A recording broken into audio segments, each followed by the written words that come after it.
Hello,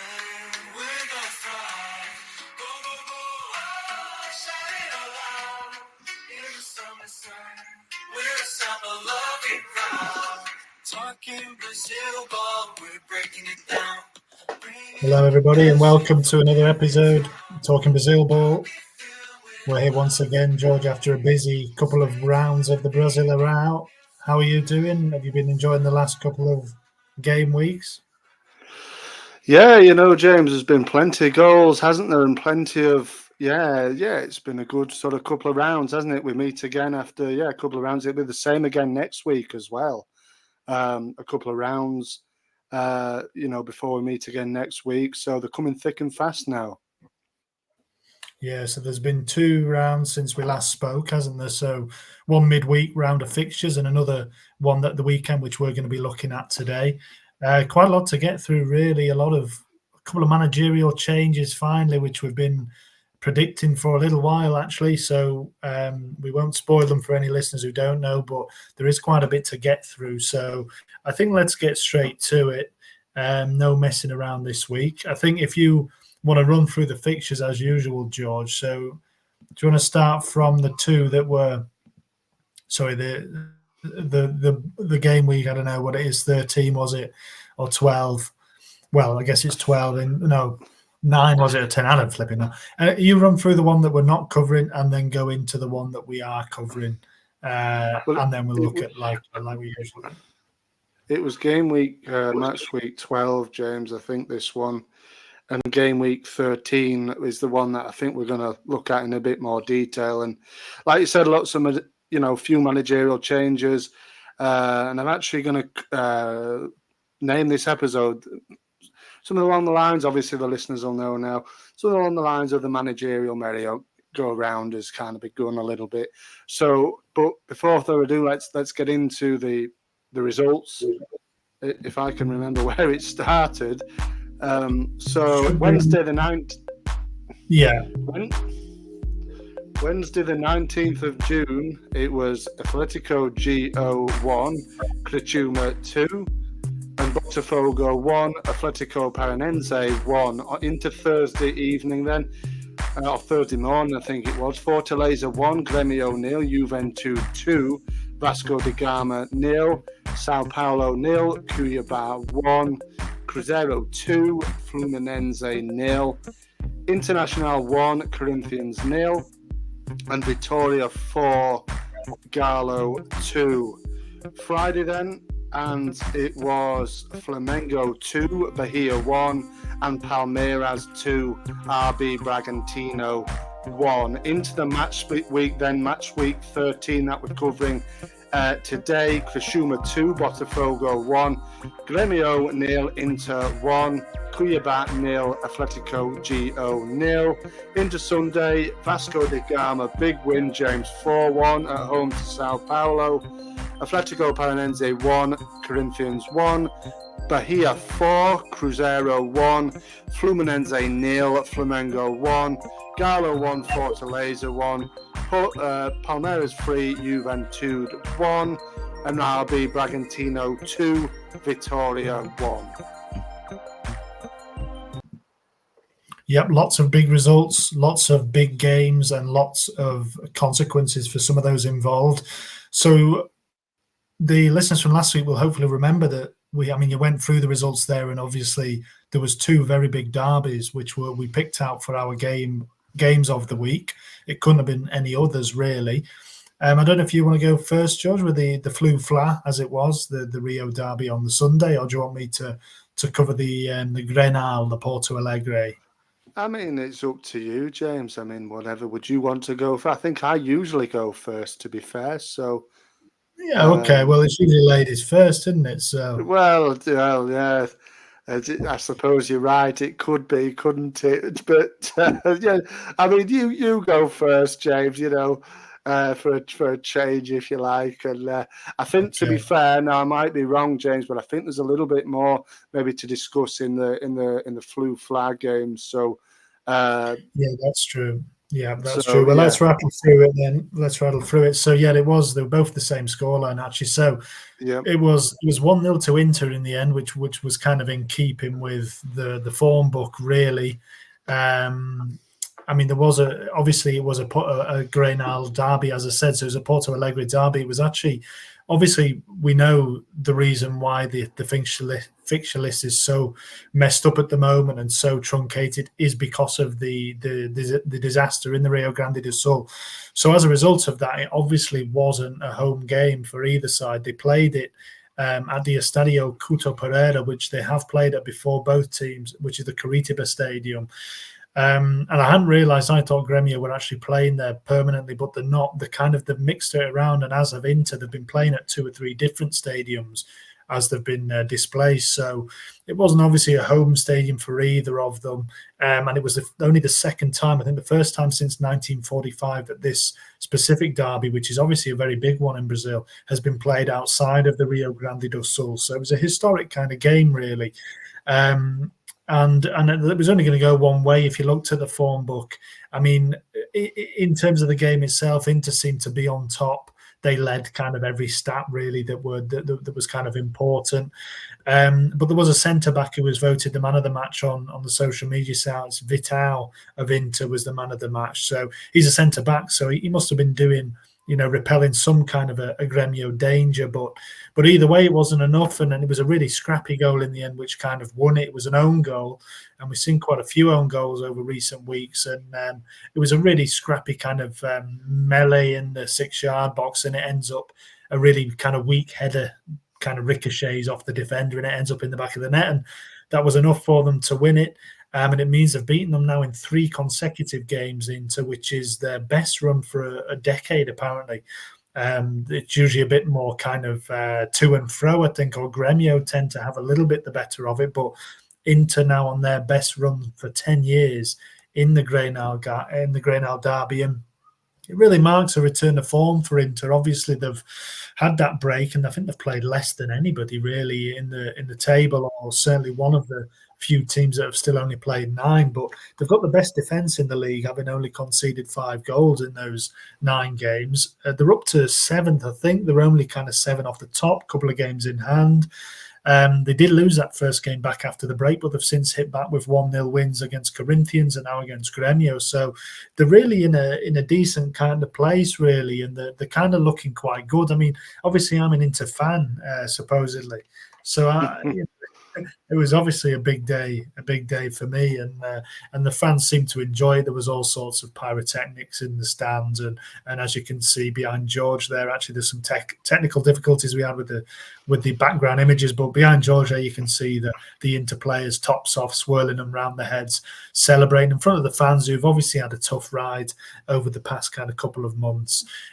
So all smiles for Inter. In terms of Grêmio, I mean, things just kind of get worse. Obviously, we're going to talk about flu in a moment, but things are equally as bad at Grêmio, really. And the second bottom now, they've actually lost 6 in a row in the Brasileirão, which goes back a long way given the kind of the break and everything, but 6 in a row in the domestic league is really, really poor. And obviously you question whether the manager Renato Gaucho is under pressure. And after the game, I saw some quotes from the club president, Alberto Guerreira, who said that he's not particularly worried. He said, you've got to be calm in these moments and hope that, put trust in the fact that things will come back. Renato Gaucho has been there a couple of years, obviously did well last year, got into the runners-up spot in the end, but it's clear that some conversations have taken place between the president and the manager, and the manager had this to say actually after the game: if somebody thinks it's if somebody thinks it's bad, it's simple, I'll leave. If I'm getting in the way, I'll leave. Maybe the next guy has more options that I'm not seeing. So he was saying that, look, I mean, it wasn't a particular vote of kind of any kind of confidence if you're a Grêmio fan watching that. I don't think seeing your manager kind of that kind of way. But, for me, it looks inevitable that he's going to go. I don't see how he can survive much longer. And they did go down a couple of years ago. I think they actually went down the last time that they came second last year, and I think they went down They got promoted the year before that and had gone down the year before that. So they, aside from last season when they came runners up, they were relegated. And, so it's not out of the question that it can happen again. You can't imagine the players will be all that dissimilar. We know that they're missing Diego Costa through injury. He hasn't been able to step up and replace Luis Suarez, what he gave them. That was largely through injury, really. And they're just struggling to get any kind of any rhythm in any area of the pitch at the moment. And as I say, I think they'll see other teams around them who have changed the manager already. Cuiabá and Vitória have both changed the manager from being in dire straits, and both have picked up. So I don't think it's long for it, Renato Gaucho, but we'll see how they get on in the coming weeks. But yeah, for Inter, for me, obviously a great win. You can't ask much more of what Inter are doing at the moment, I don't think. And the fans were pleased. I saw a big selection of memes going around after the game of kind of mocking Grêmio as they will obviously do. But they're all in Portuguese, so I didn't understand any of them. But they all look pretty funny anyway.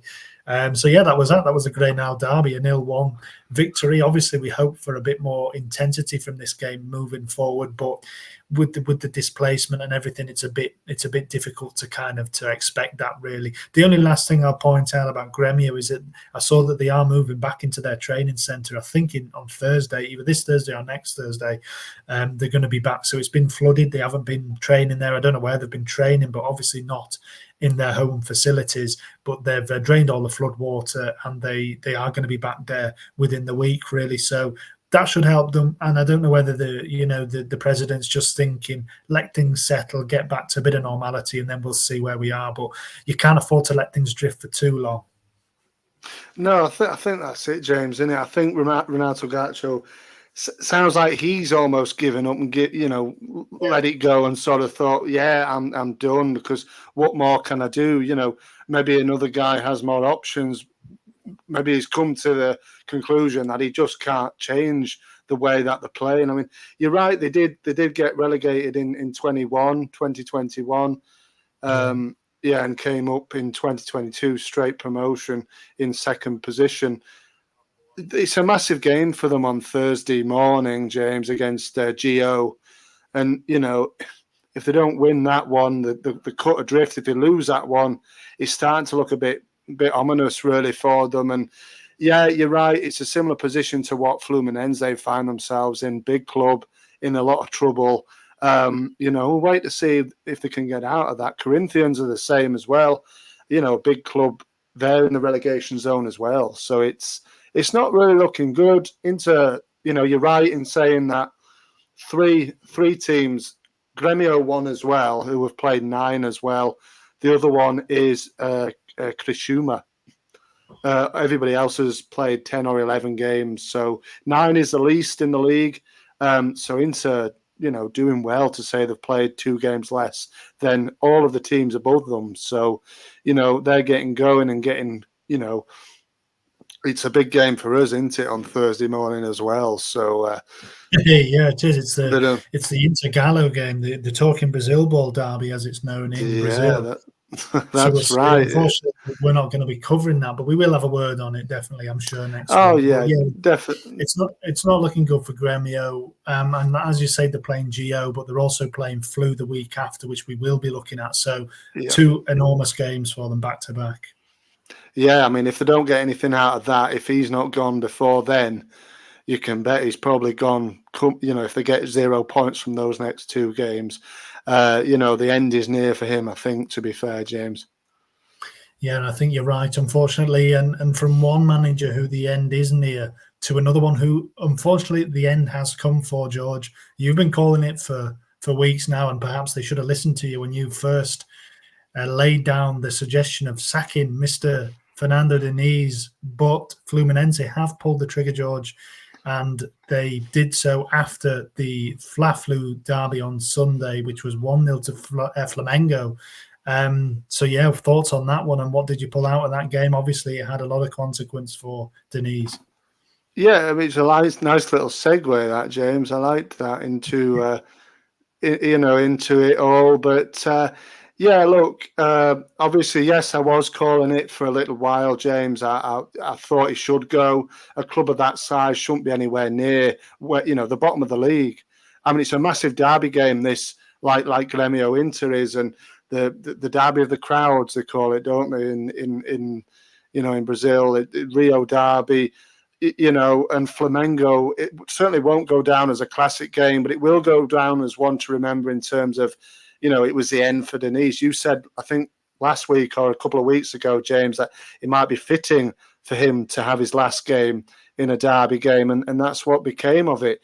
They got absolutely nailed in this game, James. They were nowhere near good enough. It wasn't a classic match by any means, but Flamengo had the much the better of the play, XG well and far ahead of Flu, and it went on form really. Flamengo eventually won the game off a Pedro penalty. It was a clumsy tackle in the sort of dying embers of the game, the 87th minute of the match.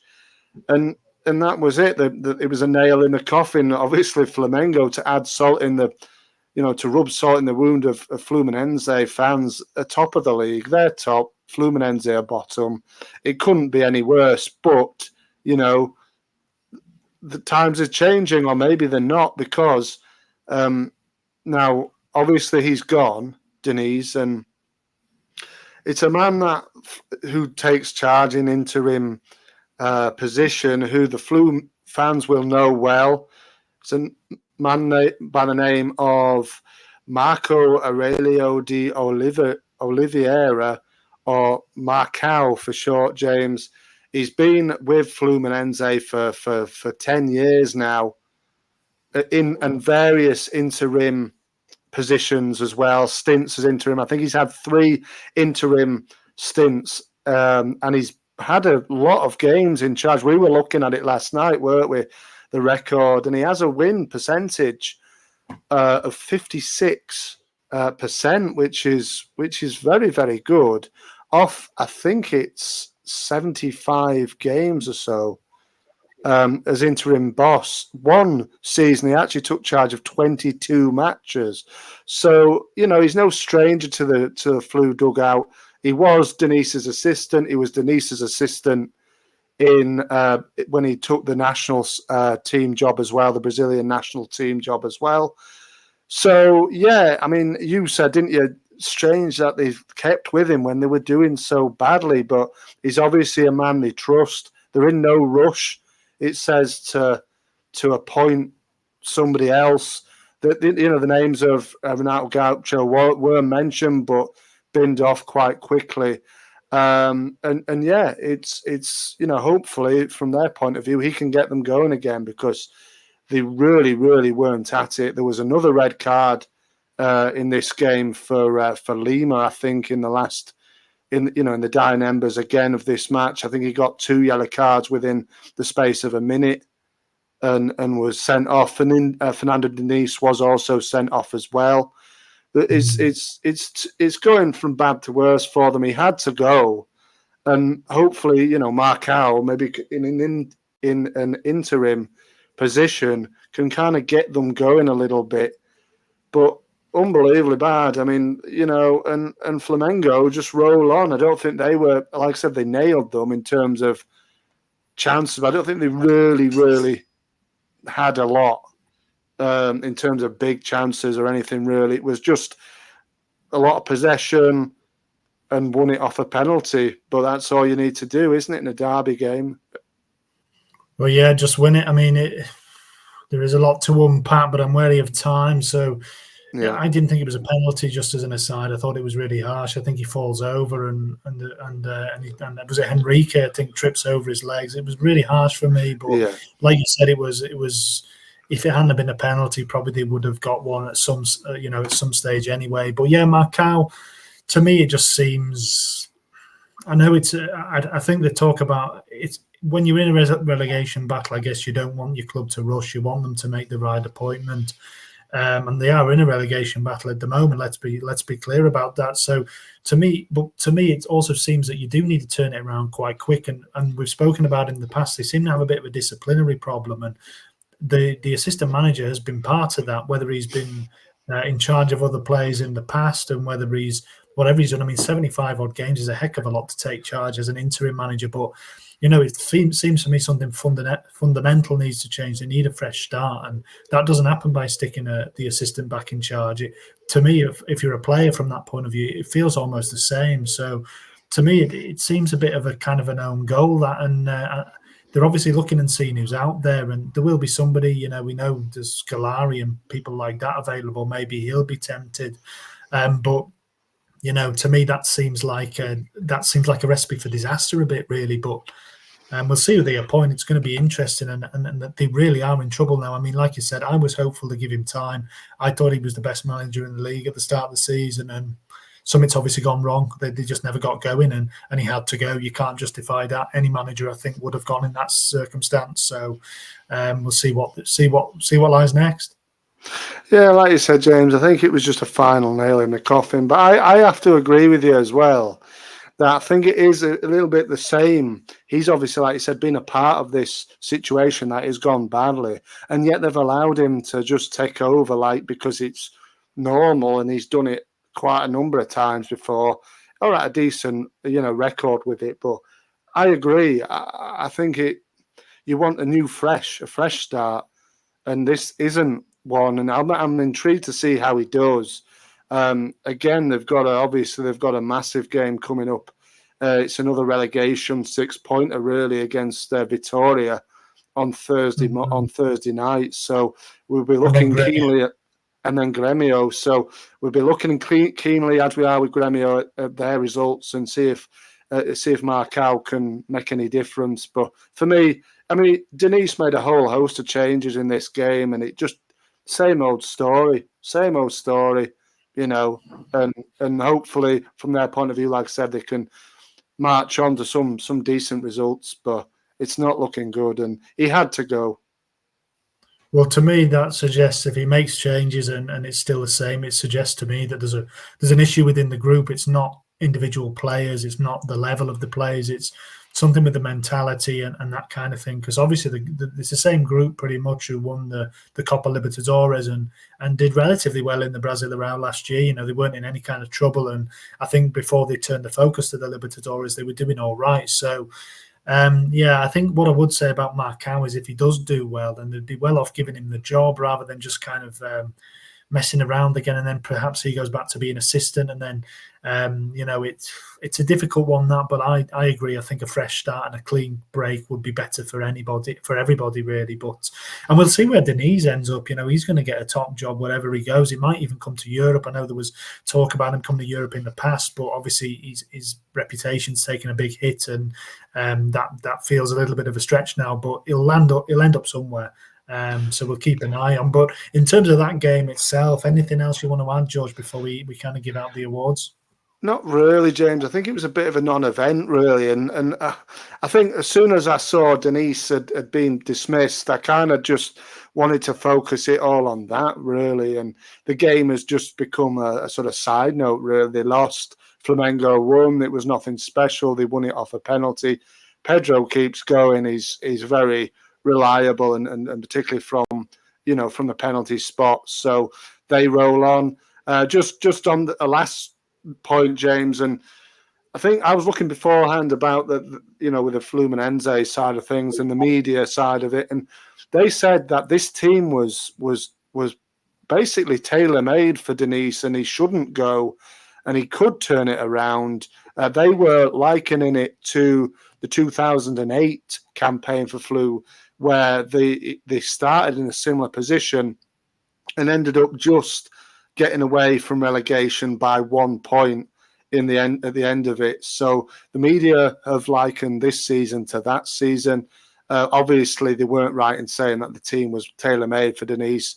Obviously, the Flu, people in charge have decided to pull the trigger. So, we need to see something from Marcao to get these guys going again. Yeah, we do, and that obviously shows that they're not immune to a relegation battle. And it's just interesting where you see players who are used to going for bigger things. How does their mentality shift if it becomes clear that they are in a relegation battle? I think it's a recipe for disaster, really.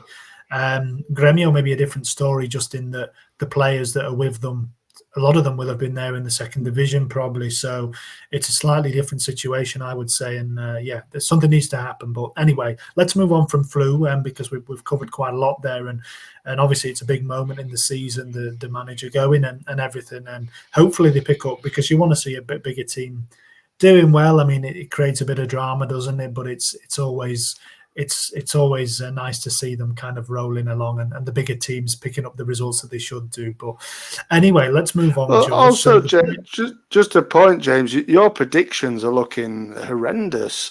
Yeah, correct. Fluminense at the bottom and Bahia, who you predicted relegation, are right on the top end. So, yeah, not looking good. Well, a long way to go. What I will say is check the Talking Brazil Ball weekly predictions and see who's on top in that. That's all I'll say. Shots fired. I don't think I'm coming back from that one, James, to be fair. You fired him. No, what I'm saying, I think you've already won that competition. There's a long way to go. Yeah, true. There's a long way to go in both respects. But yeah, they are looking incredibly bad. But anyway, let's move on, and we are going to talk about Bahia actually as we give out the player of the round. I don't think there was that many kind of candidates, to be quite honest. I know David had a good game. Who did he have a good game? Vasco, of course. Yeah, he did. Vasco were brilliant, actually. We're going to touch on Vasco. But aside from that, I don't think there was too many real standout candidates. So it was going to be a guy who was involved in goals. And this week we've gone for a chap who got a brace, a chap who we kind of know well, George, in Bahia's Oscar Estupinian, who is unbelievably only 27 still. I mean, he seemed to have been at Hull for a long time. And he's still on loan from Hull, isn't he? He's on loan at Hull, James. He actually goes back at the end of this season. So Hull will actually get their player back in January of next year. So halfway through the English campaign, through their championship campaign. I don't know if Hull have, as of recording, have appointed a new manager as of yet. But I like him. I like Estupinian. I was a bit surprised to see him go out on loan. He had a good season in the 22-23. Season before the one just gone, 14 goals in all, and I was quite surprised to see him shipped out on loan. I like him, Colombian international, albeit I think only one cap, but he's got stock, and in this division, it's his first couple of goals of the season, I think, in the Brazilian Serie A, but. He's a unit. He's a bit of a presence up at the top, and and he got a couple of goals here. It weren't nothing special, was it? But he definitely came on. He changed the game, and he came on this in the 72nd minute. Sorry, immediately in the 78th minute he scored. He added the fourth goal in the 7th minute of added on time. Yeah, and he was the only one to really shine in this sort of round of fixtures that we're looking at here. And Bahia just roll on. And I've got to say, James, I say it pretty much every week, but Rogerio Ceni with his substitutions, it's unbelievable. I mean, there was Estupinian, but there was also Teixeira, the man named Biel, isn't he? Who we've given out an award to in the past. He got an assist and a goal, and he came on at half time. Yeah, he just seems to get it right. Santos got an assist. He came on in the second half as well. So, a lot of these subs seem to affect the game. It's a running theme, and I don't think it's a fluke at this point. And Bahia's season as a whole, it's no fluke now. Sitting in third position, 3 points off the top with 11 games played. You've got to say they're in the running for the Libertadores positions, I would have said. Yeah, 100%. I think you're absolutely right on Ceni. And we seem to talk about Bahia players quite a lot, actually. I mean, Biel could easily have been the player of the round as well. He was another who was perhaps up there because the goal he got was really nicely taken. The assist was well placed as well. And yeah, like you said, Ademir Santos, I think, was another who we got. I think he got a goal of the round, possibly. Ademir Santos. He got something. And his assist was a really nice one as well. This one, he did really good work down the wing. And so, yeah, you've got to credit saying you've got to credit Bahia. Like you said, I had them down for relegation, and they just escaped it last year, and they just seem to have hit the ground running and just carried on going, basically. And I think they lost the previous game, didn't they? They were having a good run, and I think they lost the game just before. Yeah, they did, to Lost to Flamengo. That's no disgrace, is it, though? Well, no, it's not, but you thought perhaps that might knock them a bit and they'll be, they might revert down and start to drop down the table, which they might still. But obviously, Cruzeiro may be a nice-ish team to play, middle of the table, but they've just kind of keep going. And steering it back to Estepinian, like you said, it wasn't anything special. They were both kind of tap-ins, really, or maybe not tap-ins, but very much poachers kind of goals. But he showed a real hunger to get on the end of them, and in the end, it was him who changed the game. Really got that goal. Got another one, and like you said, he's a kind of a focal point. I know they've got Everaldo who's scoring goals as well. But yeah, nice to see him kind of on the mark for the season, and the whole team basically is the team of the week, really. But it could have been any of those two, really. Biel, who for whatever reason just doesn't seem to start, but he does always seem to make a difference when he comes on. So yeah, well done to Oscar Estepinian this week. I mean, not away at the Copa America, but Bahia have benefited from that. Yeah, that's right, James. And you mentioned Everaldo. He's joint top scorer, in the league at the moment with 5 goals. So yeah, they've got him. Estepinian's off the mark. So they're going nicely. Massive win. They came from behind in this win against Cruzeiro as well. Albeit Cruzeiro were down to 10 men, but they came back end of the first half and just rolled on. And yeah, like I said, I like him. To be honest with you, I was looking at maybe, when we came down to the championship, I was looking, who can we poach, Leeds. I was looking at Estepinian and thinking maybe he could do a job for us. Now he's obviously in Brazil. It'll be interesting to see what they do with him when he comes back from the loan in January, and who's the boss at Hull to, and how they're doing. They had a decent season last season, but it'd be interesting to see if he goes straight into the Hull City team and carries on his form if he can get there in January. But yeah, I do like him. He looks like a strong player. Well, maybe Hull would have just got over the line for the playoffs if they'd just had Estepinian there, just to add a couple of goals here and there. Because, like you said, he's done it in the Championship before, proven himself there, and he's a bit of a funny one. Maybe there was some personal issues, we don't know. But anyway, he's bounced back and he's won the Talking Brazil Ball Player of the Round this week. So well done to him. And like I said, we are going to touch on Vasco here for the Young Player of the Round, George. Was there anybody young players who caught your eye in particular? But well, yeah, there was. I know there was a few, wasn't there? But was there anybody aside from Vasco? Because we're going to cover Vasco, I think, all in one. Because there was 3 young players there who really deserve a mention, I think. Was there anybody else who stood out apart from Vasco players for you? You know what, James? There wasn't really. I mean, I know Estevao got another goal, didn't he?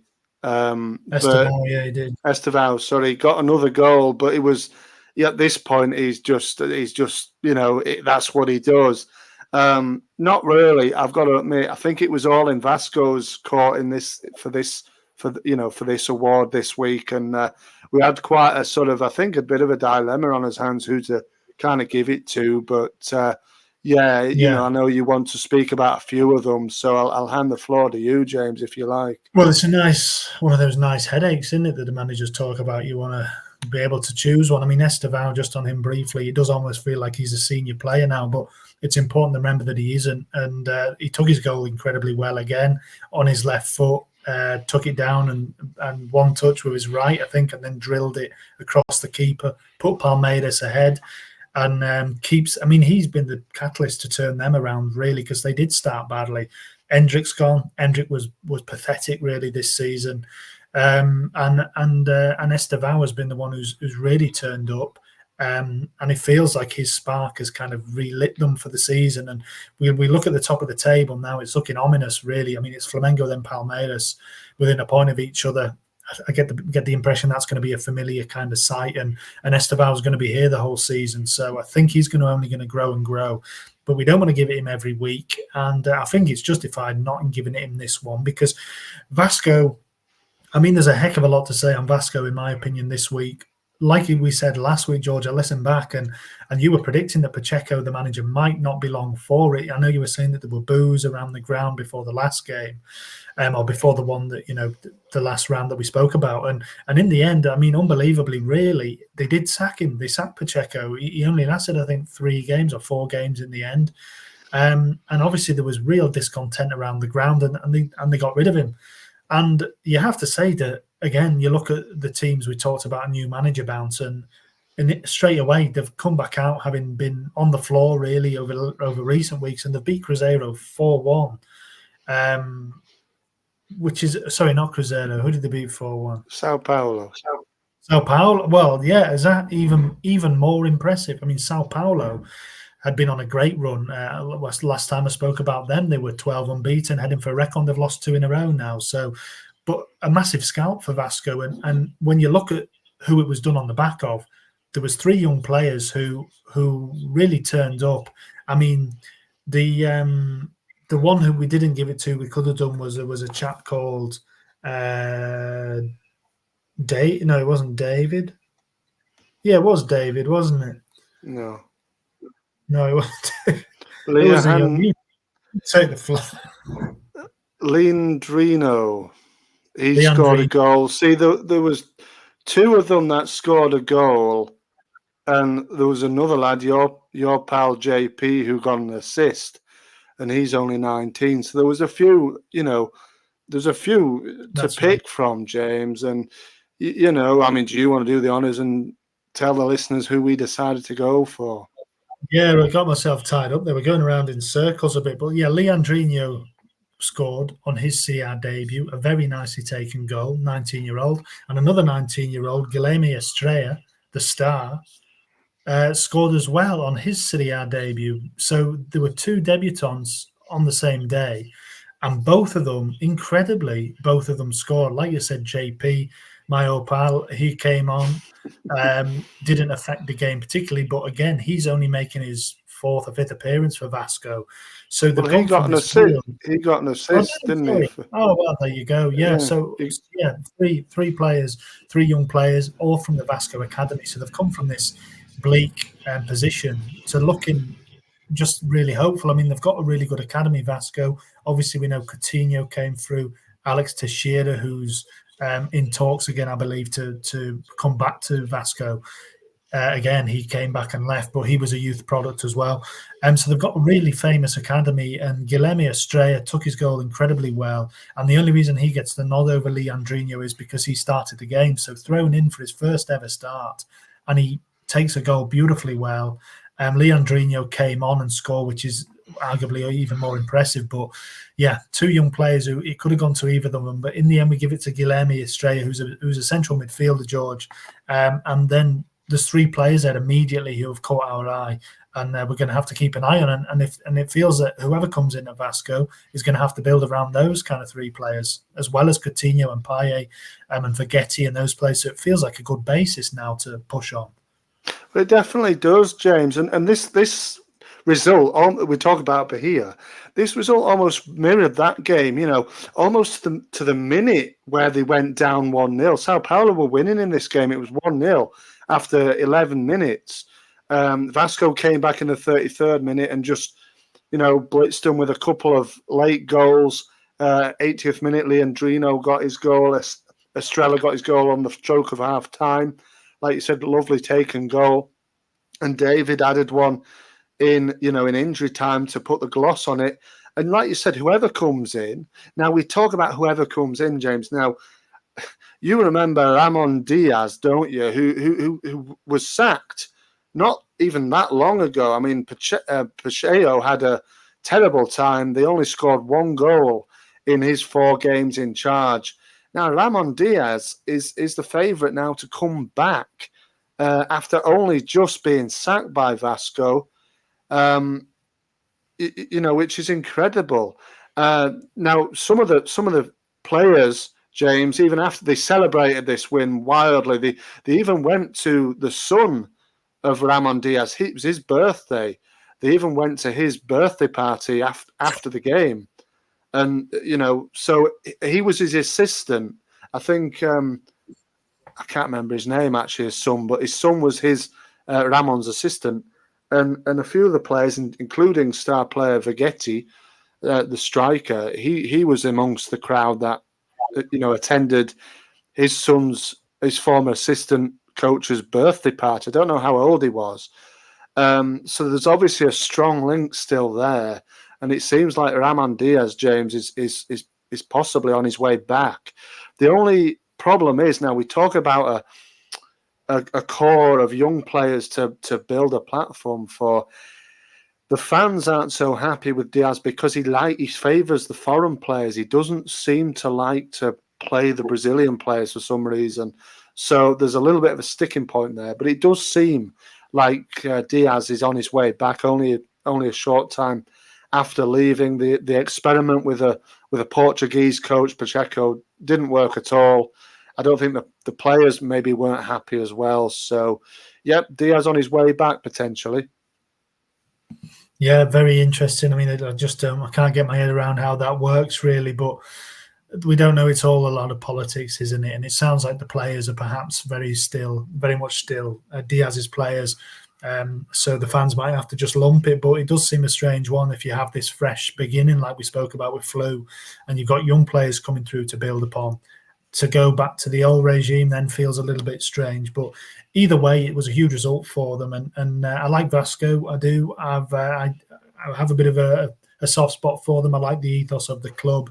I like the shirts with the sash, and that's a really good win. It's good to see him pull away slightly. For Sao Paulo, just a word on them. I mean, as I mentioned, Zubeldia was looking on his way towards a record. He went 12 unbeaten. The record was 18, and they've lost 2 in a row since then. And not only that, but they're actually without a win in 4 games now. They drew the 2 previous ones, and all of a sudden, an unbeaten run turns into a run where you haven't won for a few games. So they need to turn that around a bit. But they're in a good position. They're not. I don't expect that they'll drop down, but a very disappointing result for them that they'll have to bounce back from. Well, definitely, James. Like you said, Zubeldia, he had him going, didn't he? He had him playing well, and now we'll see what he's kind of made of, because they're in a bit of a sticky situation. No wins in 4, sitting in 9th position, which isn't beyond the I was going to say European places. The continental places aren't beyond them completely. 15 points are only 3 points away from Bragantino in 6th position, which is the Sudamericana position. So, look, if they can get into there come the end of the season, then they'll be sorted, won't they? So, they probably won't be too disheartened by that. They've got a big game again at Friday morning here against Criciúma, so they'll be looking to bounce back with that one. We'll see how they get on. Yeah, well, you talk about nothing being beyond them. I mean, we have to remember there's 11 games in. It's very tight still around that top half of the table, so I'm sure they'll be fine. Let's move on to the goal of the round. I think last week we were a bit spoiled for goals of the round. This week was a bit of a different story, I think. There weren't too many kind of standout ones to go for, really, George. There seemed to be an awful lot of headers this week. I didn't count them up. I don't know if you did, but there was absolutely loads of headers. No, I didn't count them, James. As I was watching them, I just thought, gosh, we're going to have a bit of a task on his hands to pick a goal of the week here. But eventually one came out. There was a couple that I just like to mention. I think maybe now Bragantino, it was the fella Junio who we gave. Player of the round, didn't we, last week, because of his 2 goals. Now he got another one, which I thought was on the way. It was a nice, tidy little finish, but it was nothing too special. But he seems to be going quite well and hit form. They won against Vitória. Another one was in the same game as the one that won it, to be fair, James, and my team, who have hit a bit of a snag. Paulinho, it was a decent finish to level the match, but they've hit a bit of a sticking point really of Garlo, and wonder kind of where its win is kind of going to come from. But that was a nice finish But I gave the game away a little bit there, James, with who's bagged it this time. And again, if you want to do the honours at telling the listeners. Well, I will do. I will do indeed, George. But I'd just like to mention a couple. Actually, I did like those two. They're both quite similar finishes, arrowed across the goalie from inside the area. But I mean, there's a lot of headers. You can't just discount goals that are headers. I thought Barreto for Kritschuma was a really nice header. Really good bit of skill on the wing from Ronald. He kind of sat the defender down and then flung it across. And Barreto comes kind of flying in. It's a real powerful header. I mean, he's not going to miss it once he got the contact on it from there. So that was nice, of the headers. I enjoyed that. And we actually had a chested goal as well, which was one of the kind of most bizarre goals I've seen, really. And it was Kaká of Corinthians, who listeners might remember actually scored 2 own goals in 3 games over the last 4 games, I guess, or 5 games.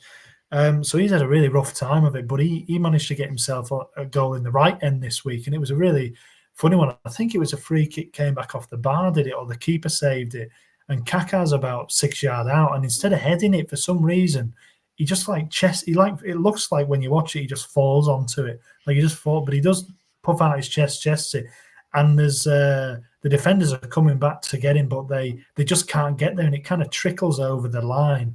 And who was that against? That was Atletico Paranense, who also sacked the manager, didn't they, after the game? Or he walked away, sorry, Kuka.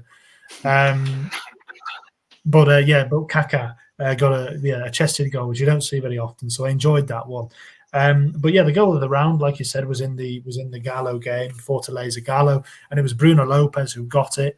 As you said, George, not much kind of debate about it. A really nice goal, picks it up in, probably from a Gallo point of view, way too much space on the left wing, but cuts inside and lashes in a right-footed curler past the keeper into the top corner. So it doesn't get better than that, really, from a goal. And like you said, it was a bit of a tough week to pick from.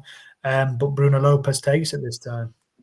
Yeah, Bruno Lopez takes it. It was a lovely finish and eclipsed anything. Nothing came close to that one in the end. Obviously, Bruno Lopez is on loan from Palmeiras. Actually, James won the league with Palmeiras last season and played a hell of a lot of games in Serie A. 31 of the 38 games, 5 goals he scored on the way to winning the title. He was quite well used over his time in Palmeiras. Joined them in 2020 from Juventude.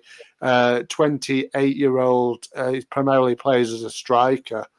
But yeah, lovely goal, James. I mean, just a word as well on Kuka, who obviously, like you said, he walked away, and he's apparently a Paranense fan. They were doing pretty well, and I think it's just come a bit of a left field, this one, and I'm a bit disappointed, really, because I quite liked him, but he's just walked away. He's said it's not because he's got an offer from other teams. There was maybe talk of his name as well as Renato Gaucho's being mixed up with a Fluminense job. I think he said it's not because he got an offer from another team. I think he's just maybe personal reasons he wanted to end his tenure there. But yeah, very strange one, really. But that goal, yeah, was a lovely one, really.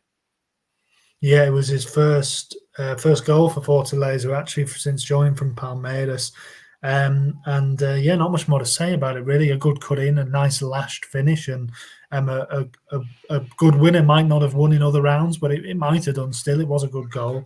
Fortaleza looking a little better now. They obviously were unbeaten as well, like Gallo until recently, and they got absolutely thumped by Cuiabá 5-0, and since then they've steadied the ship, got a win over Grêmio midweek, and then a respectable draw against Gallo, like you say, have just stumbled a little bit. But yeah, Paulinho, I think it's worth mentioning. You said he took his goal nicely. He did. He's starting to pick up a bit of form now. He's got 4 goals. I think he's joint second top scorer probably. But he's a real difference maker once he gets on it. And I think they were missing Hulk, weren't they, through suspension? But Paulinho is almost even more important, I would say.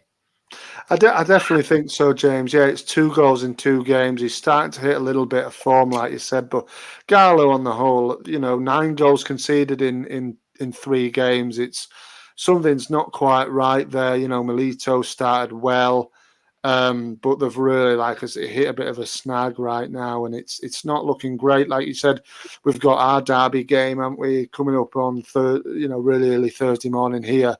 They've got to get back to winning ways there, really, because it's starting to look a little bit, the bang on mid-table now, 10 points away from the top, and they'll be wanting to be within touching distance of the Copa Libertadores places at least. And it's starting even that 6 points away. So it's starting to look a little bit, gaps are starting to appear and in the table. They need to get back on it, really. Yeah, it looks a long way from the top now. I mean, there's obviously still time, but Flamengo Palmeiras, as I said, it looks a bit ominous. Botafogo, it's worth mentioning. I mean, we have to congratulate Criciúma quickly. I like that Barreto goal, and it set them on the way to a 2-1 win over Botafogo, which was a really, really, really big win for them. I mean, Botafogo slipped to fourth, 4 points off the top. So that was a real hammer blow in terms of their title chances in a game that you'd expect them to have won. And Criciúma going well as well, up to 13th now. And like you said, they're one of the teams who've only played 9, so plenty of scope for them to push on again. But anyway, George, let's look ahead. So if you want to run through the kind of the fixtures that are to come, and then we'll just touch on the Brazil game briefly at the Copa America. And then we'll end with the table as usual. So if you want to run through the 2 rounds of fixtures, we'll introduce the games of the week, and then let's look at Brazil just very quickly. Well, it sounds good to me, James. Like I said, there are a couple of it's another match day before. It was 2 match days before we talk again next week. So it kicks off tomorrow night, 11 p.m. English time. Botafogo host Red Bull Bragantino. Also at the same time, Cruzeiro play managerless now Atlético Paranense. Into Thursday morning, midnight, is these games. Atlético Go against Grêmio, big relegation battle. Corinthians face off against Cuiabá, and Juventude against Flamengo at the same time. 1:30 a.m. on Thursday morning UK time. Bahia against Vasco da Gama. Fortaleza play Palmeiras. And like we covered, there's a talking Brazil ball derby. Internacional face Galo. 11 p.m. on Thursday, the 27th of June, Fluminense play Vitória in their first game without Diniz. And then the match day finishes with a game on Friday morning. Sao Paulo face Criciúma. Into match day 15 then, Saturday the 29th of June, 10:30 p.m. UK time, Cuiabá against RB Bragantino and Vasco da Gama against Botafogo. Into Sunday, 3 p.m. kickoff UK time, Galo against Atlético Go. 8 o'clock, Fortaleza play Juventude. Grêmio face Fluminense at the same time, and so do Sao Paulo face Bahia. 10:30 p.m. kick-off finishes the match day. Criciúma against Inter, Flamengo against Cruzeiro, and Vitória against Atlético Paranense, James. So there's a heck of a lot of games going on between now and the time we next speak. Yep, there is, and you've missed one actually. The match day actually ends on Tuesday, very early Tuesday morning, which is yes, I did. Palmeiras against Corinthians, the Sao Paulo derby. So that ends the match week. So the games of the week, that is going to be one of the games of the week, actually. One of the Sao Paulo derbies, a big game at the top and the bottom of the table this time. Palmeiras against Corinthians. And then we've also got a Grêmio against Fluminense, which I think has to be one of them as well. A huge relegation battle. Depending, obviously, what goes on midweek, it's going to take on even more importance. And which one of those two do you want to take, George? I mean, there is also Vasco against Botafogo, which is a Rio derby, which might be a good one to look at as well. So I'd say let's take a Grêmio Fluminense, and then we can pick between Vasco, Botafogo, and Palmeiras Corinthians. What do you reckon? Well, I think Well, it's a derby, a couple of derbies there, isn't it? I think we should take the Palmeiras Corinthians one because we seem to have looked at Vasco and Botafogo a little bit, don't we? So I know it's a derby, it's a big game. Vasco, maybe they've got Diaz back in charge there at that stage, but I think Corinthians are in need of a win, aren't they, James, as well? And Palmeiras 5 in a row now. They look, like you said, it's looking ominous for everybody else who hit the stride by the look of it. I think we should probably go with that one, and I'll take that one if you like. Okay, so I'll cover the Grêmio Fluminense. So we're going to cover the 3 big teams who are down there in trouble at the moment. I think they occupy the relegation places, don't they? 3 of them. They do indeed. At the bottom 3 at the moment. Yep. Fluminense, Grêmio, and Corinthians. So let's see how they get on next week. Obviously, they'll have been in between that time, James. Like you said, a midweek round fixtures. So they might not be the bottom 3 when we speak here next week, but they'll certainly begin the next round as in those positions. That's right. And in the meantime, of course, there is a Copa America ongoing. I just want to touch on it for a minute or two before we finish. Brazil started their tournament this morning with a 0-0 draw against Costa Rica, which was really disappointing, obviously, for the Brazilian people. Really a disappointing start to the tournament. That have been expected to beat Costa Rica. They didn't. They haven't come into the tournament in great form either. It doesn't feel like it's going to be their year, does it? No, it doesn't at all, actually, James. It started really, really poorly. Donovel Jr., they would have expected to win that game against Costa Rica, really. And I think it's one of I think it's the weakest of the 3 teams they play. I think Colombia are definitely the best, and probably Paraguay the worst. So, sorry, Costa Rica. Sorry, the worst. Sorry, Costa Rica the worst. Sorry, I'm getting distracted. Costa Rica, the worst, and they need to really step up and get it sorted. So, not the ideal start for them at all in California, wasn't it? But I think they go again. It'll be playing Saturday. They're playing Saturday morning. Saturday against Paraguay. So, like I said, Costa Rica probably the easiest of the 3 games I've got. Paraguay is still, you'd have expected them to win. Colombia is obviously the hardest one, which they start with. Colombia have started with a win. They beat Paraguay 2-1, so they're top of the table at the moment. And they really do need to get going, really. Yeah, they do. Let's see. Hopefully they can bounce back, but not a great showing at all in California for them. So, George, you want to just finish the episode as usual with a run through of the table, and let's see what's what with the Brasileirão this week. Absolutely, James. Yeah. So, leading the table is Flamengo on 24 points. A point behind them is Palmeiras in second on 23. Bahia, 2 points behind them in third on 21. A point behind them in fourth is Botafogo on 20. In fifth position on 19 points is Atlético Paranaense. Sixth is RB Bragantino on 18 points. Seventh on 17 is Inter, also on 17 points. In eighth is Cruzeiro. Ninth is Sao Paulo on 15. 10th is Galo on 14. Also on 14 are Fortaleza in 11th. In 12th is Juventude on 13. Kasuma in 13th position with 12 points.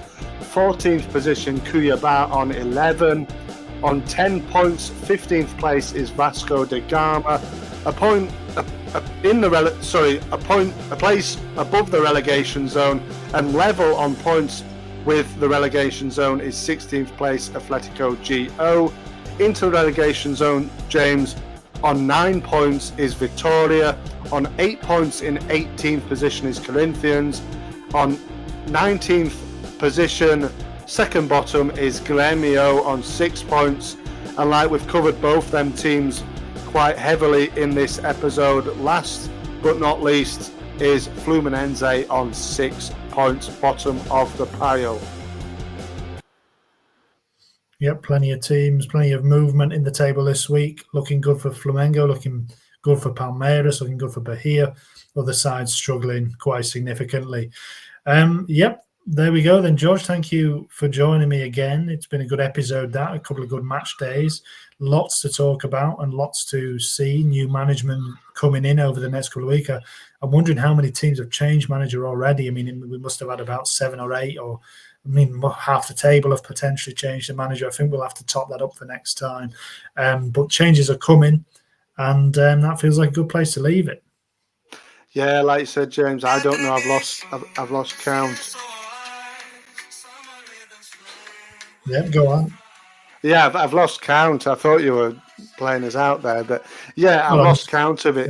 Lost count. I just don't know. And I think it would be the only league, I think, potentially in the world of football that sacks a manager and within a month or so just reinstates him again. It's madness. It makes they make Massimo Cellino, of course, ex-Leeds United chairman. They make him look patient. These chairmen. So and he was notoriously, he loved to sack the manager, didn't he? So they make him look like the most patient man in the world. Yeah, that's right. I was going to play it out, but you gave a spiel, so I kind of faded it back in. Let's fade it back up now and say goodbye to everybody for this week. Enjoy your week. Enjoy the footy action. We're going to go and watch England now, probably bore us to death for the next couple of hours, but enjoy, everybody. Adios. Adios. Yeah, enjoy it.